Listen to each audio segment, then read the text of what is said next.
It's your boy Don Reacts back with another video. Today we have the 10 best starting fives drafted by each NBA team all time. Please be sure to like, comment, subscribe, share the video. We got another Austin Sweat video. Go subscribe to Austin Sweat, one of the latest NBA channels out there when it comes to getting information NBA related. Look kind of rough. I just woke up. My bad. And I just, dedication. Before the video gets started, I wanted to let you guys know I've started uploading almost daily on a second channel, where I'm breaking down playoff games, recapping what happened, and soon I'm going to start uploading everything basketball. That's not a big enough video idea to fit on this channel. So if you like my videos already, you'll enjoy those. So go subscribe to that channel with the first link in the description so we can get it going. I got a ton of ideas for it and I'm excited to really get it started. Now back to this video. Today we look at the best starting fives of all time based on the team that drafted these players. It doesn't matter if they were traded right after being drafted or what. We're just looking for the team that made the pick. Okay, so that means Kobe gonna be in here, but for Charlotte. Picking the top player at every position, and it doesn't matter how well they played for that team. We're basing it on their entire career. Now we got so many great teams here to talk about that we needed a few extra spots for some honorable mentions. The first is the Timberwolves for their starting five that they drafted of Zach LaVine, Ray Allen, Kevin Love, Kevin Garnett, and Karl Anthony Towns. I don't like this team. I don't like this team. See, they don't have Zach LaVine. Okay, he's cool. Ray Allen's cool. That's a big team with K Love at the 3, KG at the 4, and Cat at the 5. I don't too much like this team. I don't like if we talking about winning games, this team ain't really gonna mesh well on the court. But there's monster talent here at every position, and every single one of these guys put up at least 25 a game at least once in their careers. It'd be a high-scoring team, but having no true point guard and 3 big men would probably hurt them too. The next honorable mention though goes to the Celtics for Chauncey Billups, John Havlicek, Paul Pierce, Larry Bird, and Kevin McHale. I didn't know they drafted Chauncey. Interesting. Okay, this team is kind of cool right here. I kind of like this one. Expecting Bill Russell as their center, but don't forget he was drafted by another team that'll come up in a second. Oh, also, it was kind of surprising that with Russell, how good the Celtics are in the draft, they didn't have a better point guard. Chauncey's still good though, and so is the starting five. Don't forget he was drafted by Paul Pierce, Larry Bird, and Kevin McHale. Okay, with today's rules, this team right here, will be pretty good because even though Kevin McHale was a power forward and not a center, a lot of teams are leaning towards that more nowadays. I feel like if Larry Bird was in today's era, he'd be a stretch for Paul Pierce. He was pretty good for his career. Just a little overrated. Well, that 08 Boston and 08, the big 3 era Boston was overrated to me. John Havlicek, can't speak too much on him, but I heard he was pretty good for relative to his era. And of course, everybody know who Chauncey is. I just don't remember him playing for Boston. You might have been expecting Bill Russell as their center, but don't forget he was drafted by another team that'll come up in a second. Also, it was kind of surprising that with how good the Celtics are in the draft, they didn't have a better point guard. Chauncey's still good though, and so is the starting five. I was about to say, Chauncey's a great point guard. I've tried my best to put these in order from worst to best. It's hard though with all-time teams that you have to guess how good they would have been, but I think I got it for the most part. Yeah. Number 10 goes to the Hawks. Oh, those are honorable mention though. Okay, yeah. For Bob Cousy, Pete Maravich, Luka Doncic, Bob Pettit, and Bill Russell. You got Bob Cousy at the 1, Pistol Pete. It's crazy from that other video, like he predicted his own death like that. Luka, I'm sorry Hawks fans, but y'all lost that Luka trade because every trade to me there's no such thing as a win-win trade unless don't get me wrong, if Brooklyn won immediately, if Brooklyn became winners immediately after the Boston trade, and Boston years later got good picks, well, that would have still been a loss. Thinking back about it, because that meant Boston had more in the tank. It's just bad culture. But yeah, there's no such thing as a win-win trade in my opinion. You got Luka, Bob Pettit. Don't really know too much about him, but I heard people got him as a top 10 power forward of all time. And then Bill Russell at the 5. I didn't know he was drafted by the Hawks or whatever they went by back then. Maybe him and Bob Cousy was traded together. I don't know. But this is an interesting team. Got a lot of playmaking, a monster amount of scoring in positions 1 through 4, but really not a lot of defense at all. Luckily though for this squad, Bill Russell's at center and would really be the anchor on that end to make up for everyone else. And I think it'd actually work out really well. Maravich, Luka, and Petit have all averaged just about 30 points a game at one point in their careers, and Kuzi would be the 4th or 5th option on offense. I mean, assuming that we're assuming his game would translate through the eras. It probably wouldn't, but you just gotta base it on how good these players were based on their time period. Number 9. The Utah Jazz with John Stockton. John Stockton. They didn't draft Donovan Mitchell. Nuggets did. They gonna probably have Gordon Hayward at the 3. Karl Malone maybe, and Mark Eaton. Del Curry, Gordon Hayward, Karl Malone, and Mark Eaton. So we're talking about boom. I like the all aroundness of this team. John Stockton is their playmaker. I've been seeing a lot of people make videos, like, ever since Lowe, and I think Rusty Buckets made a video about how John Stockton is overrated. I started seeing John Stockton get underrated since then. Like, people are saying he's not even a top 10 point guard because of that video. I think that's what, but I'm like, being overrated just means he's, like, people, before Lowe made that video, people would have John Stockton in their top 20 of all time. So I'm pretty sure that's what Lowe was hinting at, that he's not a top 20 player all time. He is a great point guard, though. Del Curry.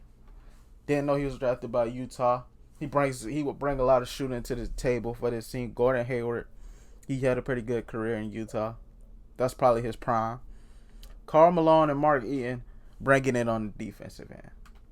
Arguably the greatest duo in NBA history, combined with an all-time great shooter, a solid all-around player, and a 7'4" defensive stopper. And that gives them the offense, defense, playmaking consistency, scoring down low, and a great blend of every aspect of the game that they could all perform at an elite level. And again, if you feel like I'm forgetting a player or they're missing, chances are they probably were drafted by another team and will be making an appearance shortly. Yeah, but Donovan actually, Stockton and Malone did play Denver, alongside Del Curry and Mark Eaton during their careers. They played with Eaton for a while and he was good, and they played with Del Curry but only for his rookie season. Number 8, the Spurs with Tony Parker. It's going to be Tony Parker. I'm just guessing it's gonna be either Ginobili, but if they, I don't think they, unless they did draft Gervin, Kawhi. Wait, never mind. I gotta scratch Kawhi. He was drafted by the Pacers. Tim Duncan and David Robinson in the paint. Tony Parker. It's probably gonna be Tony, Manu, Gervin. Yeah. If they really draft Manu Ginobili, George Gervin, Tim Duncan, and David Robinson. If you were expecting Kawhi Leonard here instead of George Gervin, don't forget Kawhi was drafted by the Pacers on draft night. This team definitely would miss his god instead of Manu Ginobili, George Gervin, Tim Duncan, and David Robinson. I remember KD when he got drafted. I feel like this would be a solid team, but I remember KD was compared to George Gervin, and pretty much everybody would say, "Oh, George Gervin, his nickname was the Iceman. He started the whole." Like, he the one that invented, not the floater, what is it, the finger roll. He was like the founder of the jelly layup before that was even a thing. That's what they say. But maybe it is true. I hadn't watched enough George Gervin. If you were expecting Kawhi Leonard here instead of George Gervin, don't forget Kawhi was drafted by the Pacers on draft night. This team definitely would miss his godlike perimeter defense, but at least he'd be made up for by Gervin's 33-point per game capability. And this team's got it all. Tony Parker's the playmaker, Manu's the 5th option, but a great one. Gervin's the scorer, and Tim and David have elite offense and defense down low. There's not really any weaknesses here, and it just goes to show how good San Antonio really is at drafting players. Honestly, it's been a while now since they've drafted an elite player, but I'm sure it's coming. They've been a team that's been in the middle of the road for a few years now, but now they'll probably go back down to being a lottery team. So their chances are higher again. But for a team with 5 future or current Hall of Famers, to only be number 8 should show you just how good the rest of these teams are about to be. Number 7, the Los Angeles Lakers. Yeah, I'm about to say the Lakers are so success to be on this Magic. Did they draft Jerry West? And Jerry West, James Worthy, Elgin Baylor, and Marc Gasol. It was pretty... Yeah, I think Milwaukee drafted Kareem, so it wouldn't be nowhere for us. Wilt was drafted by Philly. Like, a lot of our good centers came to the team later in their career. Magic, greatest point guard of all time. Curry might take that ring someday, but Jerry West, the logo, James Worthy, Elgin. This is a solid team. It's surprising to remember that most of the Lakers' all-time great players weren't actually drafted by them. No Kobe, no Kareem, LeBron, Shaq, Wilt Chamberlain, Pau Gasol. They were all originally drafted by other teams. Right. You gotta give it to LA though for being able to lure all these guys in over the years. But let's not let that distract you from the talent that this team does have though. The greatest point guard of all time along with Jerry West, who was a 30-point per game scorer in his prime, a phenomenal third option. Jerry West, only player to ever win Finals MVP and a loss. I kind of want to witness that happen again someday, but at the same time, I kind of don't, because it'll be like, okay, I feel like that'll stir up something.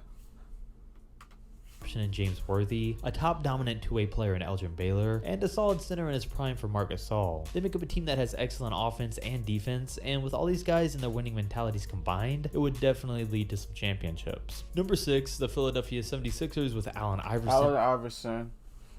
Who would be the? I'm thinking. No, they didn't. I'm thinking Wilt would be Andre the 5. Iguodala, Ben Simmons, Charles Barkley, and Joel Embiid. Oh, Embiid. Wait, they didn't draft Wilt. I think the Warriors did.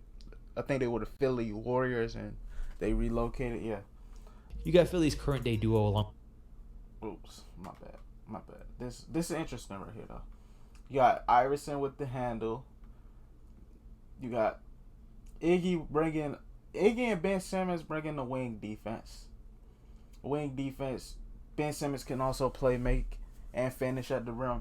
But I kind of like this because Ben Simmons, he don't have to really play the on ball thing. Charles Barkley, one of the greatest rebounders, and he's known for his defense as well. And him and Embiid in the paint together, that's nice. Along with the elite scoring of AI, the elite defense of AI number 2, and the all-around game and leadership of Charles Barkley. I'd be a little concerned about their shooting though because Embiid's the only good 3-point shooter on this team. Both the AIs weren't great, Simmons doesn't shoot, and Barkley was statistically the worst 3-point shooting superstar of all time. Either way though, it's good to see that Philly actually drafted this much talent. And if they played in this current era, all these guys have proven time and time again that even though some of them can't shoot, it's never stopped them from being able to win games. So I'd still have a lot of confidence in this team that they'd still find a way to win. Number 5, the Oklahoma City Thunder with Westbrook, my bad, y'all. James Harden, KD. Did they draft Serge? It's gonna be the Serge, or did they draft? I'm thinking Sean Kemp. If the Sonics drafted him. See, this is an interesting one. Let's see. James Harden, Scottie Pippen, Kevin Durant, and Sean Kemp. Oh yeah. I forgot they drafted Scottie and traded him on draft night. Yeah. I watched The Last Dance. That's how I knew that. I forgot about that, though. It's not possible to have one of these draft videos without at least mentioning the Oklahoma City Thunder. Usually the big 3 just always gets mentioned in these lists, but since we're just looking at players they drafted, we also get to include Scottie Pippen, and that really makes them elite, because Russ and KD are good defenders, Harden and Kemp are decent, but if you have Pippen to rely on to fully commit on that end of the floor, and let the stars focus and do their thing, similar with how he did to Jordan and how maybe Kawhi Leonard did back for the Spurs when he played with their big 3, then this team would be unstoppable. They'd also be playing kinda small without a true center, but not too much thanks to KD's height. Number 4, the Denver Nuggets with Jamal Murray, Donovan Mitchell, Carmelo Anthony, Nikola Jokic, and Rudy Gobert. Oh, they drafted Rudy too. Didn't know that. This team's kind of nice. Jamal Murray bringing the playmaking, and he can shoot also. Donovan Mitchell, great all-around player. Melo, a great scorer, wing scorer in his prime. Jokic on the post and can play. He's the offensive. He's the balance to what Gobert is missing on. So yeah, they'll balance each other out there. I kind of like that dynamic in the paint. Like I've been saying this, Aaron Gordon may be able to fulfill that, but I'm like, put Jokic with a top tier defending big, the Nuggets will be scary. Now, first off, don't forget Denver did draft Donovan Mitchell, Carmelo Anthony, Nikola Jokic, and Rudy Gobert. About this, like when Melo officially retires, because usually in 2K they change Jokic's number when Melo retires, because they do need to retire Melo's number, but Jokic has it now. So what are they gonna do there? Now, first off, don't forget Denver did draft both Mitchell and Gobert and traded them to the Utah Jazz the same night. Hurts looking back, but still pays off for them in this video. Now, there's a lot going on here, but first, it's weird to put two full-fledged centers on the same court and have one of them transition to power forward, but I think it really works in this situation. With how well Jokic stretches the floor and can really play anywhere, and with how Rudy mainly focuses on the other end anyways, it may be the perfect matchup. Then you combine that with the leadership of Donovan Mitchell, the elite scoring of Carmelo Anthony, and the wild card in Murray, and this team's set. This team's got so much going on though, it's hard to even imagine how or if this would all work out. I think it could though, and that's why I have them as high as number 4. But with that said, number 3 goes to the Chicago Bulls, with Derrick Rose, Michael Jordan, Ron Artest, LaMarcus Aldridge, and Artis Gilmore. Yo, D Rose. I didn't know they drafted LaMarcus. It's a cool team right here. D Rose, playmaking, Jordan, scoring, Meta. It's gonna replace Scotty with the defense. LA, he had a great prime, and Artis Gilmore, he was a great rebounder, I'm pretty sure. Michael Jordan and D Rose mainly carry this ranking. MJ's great as we know. Rose would be a second option and the guy to score on the off chance Jordan wasn't able to. Ron Artest would basically take Scottie Pippen's role here, and LaMarcus Aldridge and Artis Gilmore would do their own thing in the paint. Jordan never really got to play with a real good center throughout his career, but 7'2" Gilmore would be more than enough. He was mostly a star in the ABA, but while there he was dominant on both ends, and Aldridge would be able to stretch the floor. He was never one to shoot a ton of threes though, and neither did MJ, Derrick, or Gilmore, so floor spacing could turn out to be a problem with these guys. Number 2, the Golden State Warriors, with Steph Curry, Klay Thompson, Vince Carter, Draymond Green, and Wilt Chamberlain. Didn't know they drafted Vince. I didn't know this. You learn something new every day. But this team is solid. So who has their number? This is the number 2 team. So who would have to be number 1? So you got one of the most dominant big threes to ever play here, with Vince Carter, who could attack the basket. Don't forget how he was a great 3-point shooter for most of his career, and he's no Kevin Durant like Golden State eventually had, but he's a good replacement, especially when you combine him here with Wilt Chamberlain. I mean, just imagine, just Steph Curry and Wilt Chamberlain together would be dominant enough. Yeah, just them two, because that's the only thing Curry never had is a dominant center. Maybe Wiseman could be that, but I doubt it. But I think he'll be solid. Don't get me wrong. I just don't think he'll be that one dominant and win center. Multiple championships. But if you combine them with the rest of the Warriors' best players that they've drafted, it'd make them unstoppable. Because also, don't forget, on the Warriors was where Wilt played his best. So it gives 2 league MVPs, they were top 2 Philly shooters Warriors. ever, That's why I a thought former he played defensive for player of the year, and an all-time great. Then finally, for number 1, it might be surprising, we have the Milwaukee Bucks with Stephon Marbury, Julius Erving, Giannis, Dirk, and Kareem. Yo, I forgot. Bucks with Stephon Marbury, Stephon, he was Julius solid. Erving, Giannis, Dirk. I didn't know they drafted Dr. J, but I knew. Okay, Giannis. Okay, but the shooting's gonna be the space. Well, you got Dirk. This team is gonna be pretty good, actually. And Julius Erving was actually once drafted by the Milwaukee Bucks 12th overall, but chose to go play in the ABA instead of teaming up with Oscar Robertson and Kareem on the Bucks. But here he that would have been so fire. Oscar Robertson, Dr. J, and Kareem together. I think that would have been a good trio. And I'm surprised I never heard about that, because that would be a huge what if story. And it's crazy that for a smaller market team that they've been able to draft an all-time great at 4 of the 5 starting positions. And at that rate, it's a little weird that Stephon Marbury is the best player they've ever drafted at point guard. But either way, I definitely had to put this team as number 1. There's 4 guys that have won MVP here, 3 NBA champions, and Marbury. But it's okay though, because Giannis may be a future anyways. NBA There's only so champion, much so ball to who go knows? around, so 4 is enough. Now let's see if you guys can come up with the greatest starting 5 that a team has drafted that didn't make the video. Yeah, comment down some teams that he missed, because off the top of my head, I can't really think of one. But anyway, please be sure to like, comment, subscribe, share the video. Link to the original will be in the description. Go show love to Austin Sweat. Plan on reacting to more of his videos, putting them on the channel some more. Like, after I watched that one video last week, I've been seeing him a lot more pop up in my recommended. On the road to 200 subscribers, and we out. Peace.